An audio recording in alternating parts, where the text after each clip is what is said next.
Um nome que carrega responsabilidade. Um nome que exige postura. Um nome que não se curva ao caos. O gestor. Não de negócios, não de números, mas da própria mente. Porque o maior império que existe é interior. E quem não governa a si mesmo será governado pelas circunstâncias. Aqui não celebramos desculpas, celebramos disciplina. Não alimentamos fraqueza, forjamos caráter. Ser gestor é assumir o comando das emoções, das decisões, do destino. Eu sou Aurelius, o gestor. E aqui nós não reagimos ao mundo, nós o enfrentamos com virtude. Venha comigo para mergulhar em mais um ensinamento. Existe uma ideia no estoicismo que, quando você realmente entende, muda a forma como você vive cada dia. Não é sobre disciplina, não é sobre controle, é sobre algo muito mais difícil e muito mais libertador. É sobre aprender a amar o que acontece com você. Não tolerar, não aceitar de má vontade. Amar. E a razão pela qual isso é possível vai contra tudo o que o instinto humano naturalmente quer fazer quando a vida dói. Amor fati. Em latim significa amor ao destino. Amor pelo que é. Amor por tudo que acontece. Não só o que é bom, não só o que você escolheu, mas tudo. O que dói, o que você perdeu, o que não saiu como você queria, o que veio sem avisar e mudou tudo. Quando você ouve isso pela primeira vez, pode parecer que os estoicos estavam pedindo algo impossível, ou pior, algo ingênuo, como se amar o destino fosse uma forma de fingir que as coisas ruins não são ruins, de se convencer de que está tudo bem quando claramente não está. Mas não é isso. A ideia de amor fati é muito mais honesta e muito mais exigente do que qualquer forma de positivo forçado. Ela não pede que você finja, pede que você veja, que você entenda, de forma real e profunda, o que significa existir num mundo que você não controla e encontrar dentro disso não resignação, mas força. Nesse vídeo, vou explorar essa ideia com a profundidade que ela merece. Vou te mostrar de onde ela vem, o que ela realmente significa, como os maiores estoicos da história a viveram em condições extremas, e como você pode aplicar isso de forma honesta, não como slogan motivacional, mas como uma prática real que muda como você vive. Começa com uma observação simples sobre como a maioria das pessoas se relaciona com o que acontece na vida. Existe uma postura que quase todo mundo assume de forma automática diante de coisas que não saíram como queriam. É uma postura de resistência, de isso não deveria estar acontecendo, de se tivesse sido diferente, estaria melhor, de carregar junto com o evento em si o peso adicional de querer que ele não tivesse acontecido. Pensa numa situação recente que foi difícil para você. Pode ser uma perda, um fracasso, uma decepção, uma mudança que você não escolheu. Agora pergunta honestamente, qual foi a proporção entre o sofrimento causado pelo evento em si e o sofrimento causado pela sua resistência a ele? Pela sua insistência em que ele não deveria ter acontecido? Pelo tempo que você passou repassando como poderia ter sido diferente? Na maioria dos casos, essa proporção é enorme. O evento em si tem um custo real. A resistência ao evento multiplica esse custo por 2, por 3, por 10, dependendo de quanto tempo e energia mental você gasta brigando com uma realidade que já está fixada. Isso é o que os estoicos chamavam de sofrimento desnecessário. Não o sofrimento que vem das coisas difíceis, esse é inevitável e faz parte da vida, mas o sofrimento adicional que você cria ao se recusar a aceitar o que já aconteceu, ao querer que a realidade fosse diferente do que é. E aqui está o problema central. Você não pode mudar o que já aconteceu.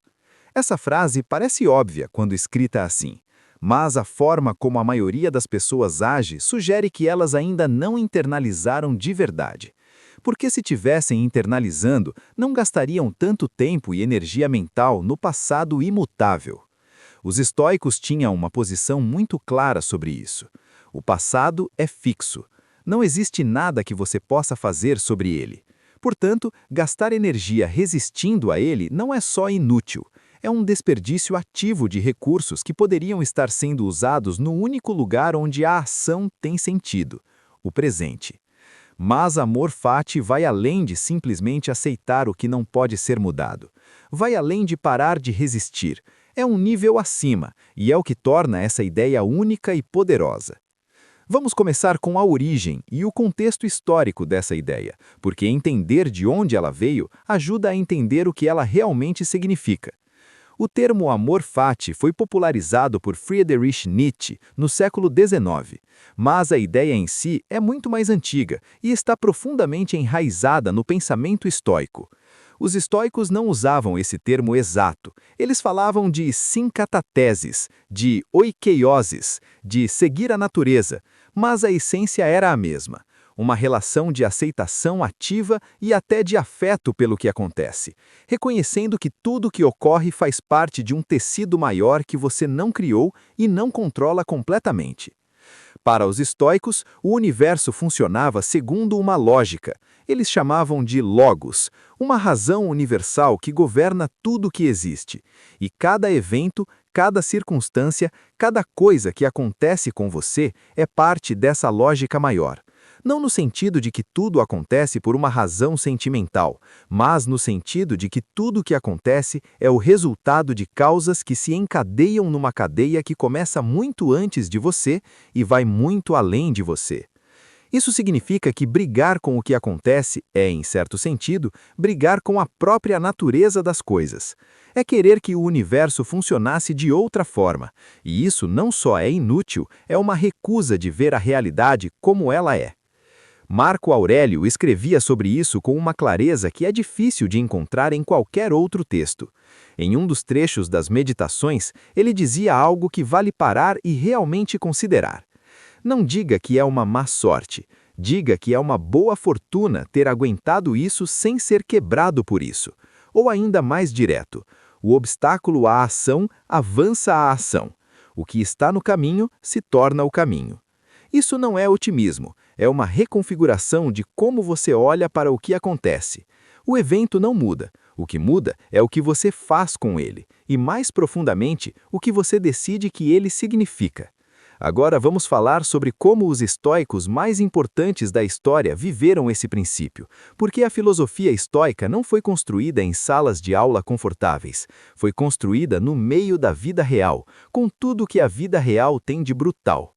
Marco Aurélio se tornou imperador de Roma em 161 AD, e o período em que governou foi talvez o mais difícil que o Império Romano enfrentou até então.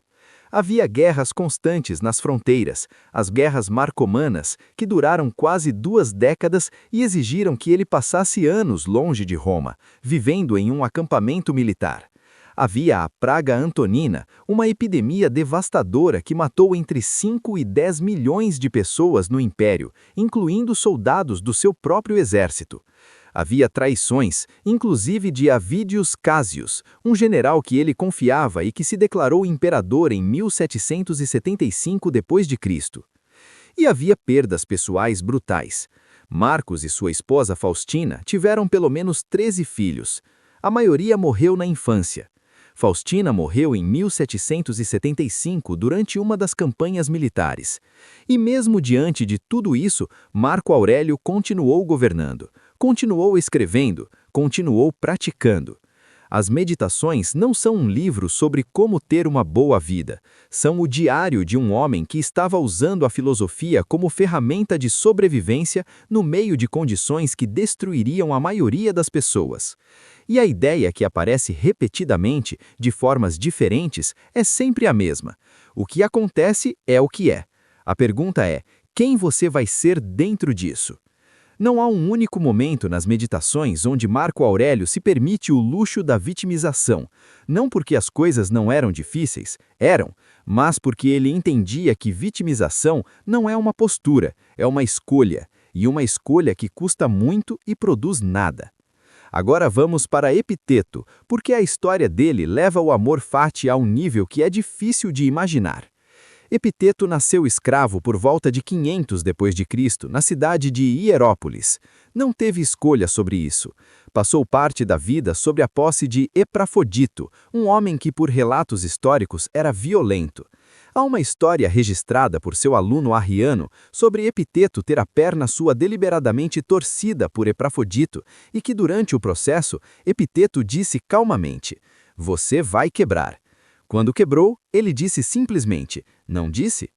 Independente de quanto dessa história é literal, o que ela descreve é real nos ensinamentos de Epiteto. Ele desenvolveu, através de condições que a maioria de nós nunca vai nem se aproximar, uma capacidade de separar o que acontecia com seu corpo e suas circunstâncias do que acontecia com a sua parte diretiva, sua mente, sua razão, sua capacidade de escolha. E essa separação é o coração do amor fati. Não é que o que aconteceu foi bom, é que o que acontece com o exterior nunca define o que acontece com o interior, a menos que você deixe. Epiteto foi liberto em algum momento da vida adulta e se tornou um dos filósofos mais respeitados de Roma. Imperadores, senadores, pessoas com todo o poder e recursos do mundo iam sentar no chão da sua escola simples em Nicópolis para ouvir um escravo com uma perna quebrada falar sobre o que significa ser livre. Por quê? Porque ele tinha a prova, não como teoria, como experiência direta.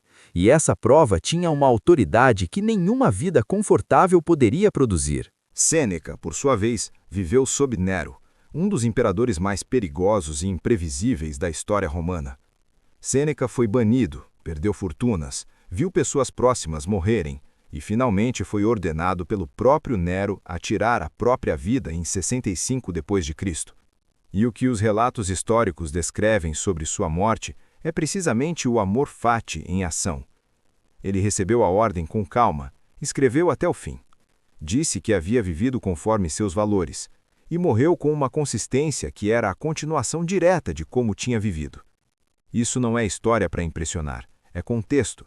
É para você entender que, quando os estoicos falavam sobre amar o destino, não estavam fazendo isso de um lugar de conforto. Estavam fazendo isso enquanto o destino lhes apresentava exatamente o tipo de coisa que qualquer ser humano teria justificativa para resistir com toda a força que tivesse. Agora, vamos ao mecanismo prático. Como você cultiva amor fati de forma real e honesta? Não como slogan, como prática. O primeiro passo é o mais difícil: parar de separar os eventos em bons e ruins de forma absoluta. Os estoicos não diziam que dor não dói. Diziam que chamar algo de ruim automaticamente coloca você numa posição de resistência, e resistência a algo que você não pode mudar é sempre um custo sem retorno. Em vez disso, eles praticavam o que poderíamos chamar de neutralidade inicial. Quando algo acontecia, antes de classificar como bom ou ruim, eles se perguntavam: o que isso é? O que está disponível dentro dessa situação? O que posso fazer com isso? Essa pergunta muda completamente o que a situação produz. Em vez de gastar energia resistindo ao evento, você começa a usar energia extraindo o que ele tem a oferecer. E quase toda situação, mesmo as mais difíceis, tem algo a oferecer. Uma informação, um aprendizado, uma prova de capacidade que não existiria sem a dificuldade. O segundo elemento é o que os estoicos chamavam de ver tudo como material. Marco Aurélio usava essa ideia explicitamente nas meditações. Ele dizia que tudo que a vida apresenta é matéria, matéria-prima para ser trabalhada. A dificuldade é material para construir força, a perna é material para construir perspectiva, a injustiça é material para construir caráter. O que você faz com o material define o resultado, não o material em si. Isso transforma a relação com o destino de passiva para ativa. Você não está só aceitando o que acontece, você está usando. E quando você está usando, você não é mais vítima das circunstâncias, você está em relação ativa com elas, extraindo o que elas têm a oferecer. O terceiro elemento, e este é o que transforma a aceitação em amor, é a gratidão pelo que a diversidade produz. Não gratidão performática, não forçada, mas a observação honesta de que as coisas que mais te formaram como pessoa foram quase sempre as mais difíceis. Que os períodos de conforto raramente mudam quem você é.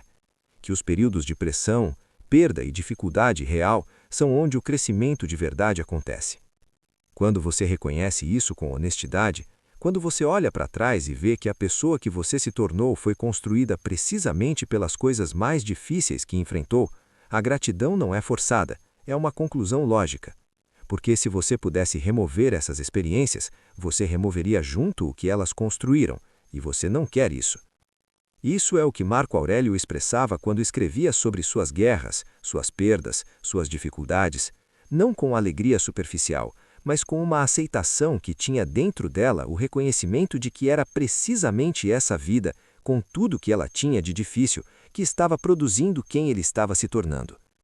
Existe um último aspecto do amor fati que precisa ser dito, e é o mais profundo. É sobre a morte. Os estoicos pensavam sobre a morte com uma regularidade que parece perturbadora para muita gente. Eles tinham uma prática chamada memento mori, lembrar da morte, não para viver com medo, mas para viver com presença, para não adiar o que importa, para não desperdiçar o tempo disponível como se fosse infinito. E o amor fati, levado até o fim, inclui a morte. Inclui o fato de que tudo que você ama vai acabar, incluindo você. Inclui a impermanência radical de tudo que existe, e em vez de usar isso como razão para viver com ansiedade, os estoicos usavam como razão para viver completamente agora. Marco Aurélio escrevia sobre isso com uma regularidade que revela quanto esse pensamento estava integrado na forma como ele vivia. Ele lembrava a si mesmo que todos que vieram antes dele, grandes imperadores, grandes filósofos, grandes guerreiros, já eram pó, que ele seria pó também, que o legado que a maioria das pessoas busca é uma ilusão que desaparece em algumas gerações, e que, portanto, a única coisa que importa é como você age agora, com as pessoas ao seu redor agora, nas situações que tem agora. Isso não é niilismo, é clareza. É o amor fati levado à sua conclusão natural, a aceitação não só dos eventos difíceis, mas da própria natureza transitória da existência. E dentro dessa aceitação, uma liberdade que não depende de nada externo. A maioria das pessoas vive em uma relação de negociação constante com a realidade. Uma relação que diz: eu aceito o que acontece quando é do jeito que eu quero. Quando não é, eu resisto, eu clamultro, eu sofro pelo que poderia ter sido diferente. E essa relação é uma prisão, não porque a vida é cruel, mas porque coloca sua paz, sua estabilidade, sua capacidade de funcionar como dependentes de circunstâncias que você nunca controlou completamente e nunca vai controlar. Amor fati rompe essa prisão, não porque torna tudo fácil, não porque faz a dor desaparecer, mas porque move o centro de gravidade da sua vida de fora para dentro. Porque você para de precisar que as circunstâncias sejam de um jeito específico para você estar bem. Porque você começa a operar a partir de um lugar que não pode ser abalado pelo que acontece ao seu redor, porque não depende do que acontece ao seu redor. Epícteto encontrou isso numa cela. Marco Aurélio encontrou isso numa guerra. Sêneca encontrou isso diante da morte. Não porque eram extraordinários no sentido de serem diferentes dos outros seres humanos, mas porque praticaram, repetidamente, uma forma de se relacionar com a realidade que a maioria das pessoas nunca tenta de verdade. Essa prática está disponível para você. Não requer circunstâncias especiais, não requer que a vida fique mais fácil. Requer apenas uma coisa: a disposição de parar de brigar com o que é e começar a perguntar o que você pode fazer com o que é. Então, vamos fechar. Amor fati não é uma ideia sobre ignorar a dor ou fingir que as coisas ruins são boas. É uma forma de se relacionar com a realidade que é ao mesmo tempo mais honesta e mais forte do que a resistência automática que a maioria das pessoas pratica. É a observação de que o passado é fixo e gastar energia resistindo a ele é um custo sem retorno. É a percepção de que quase toda experiência difícil, quando vista com distância suficiente, foi material de construção, não de destruição. É a prática de perguntar, em vez de por que isso está acontecendo comigo, o que você pode fazer com o que está acontecendo.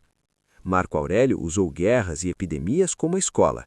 Epícteto usou a escravidão como prova de que a liberdade interior é real e inviolável.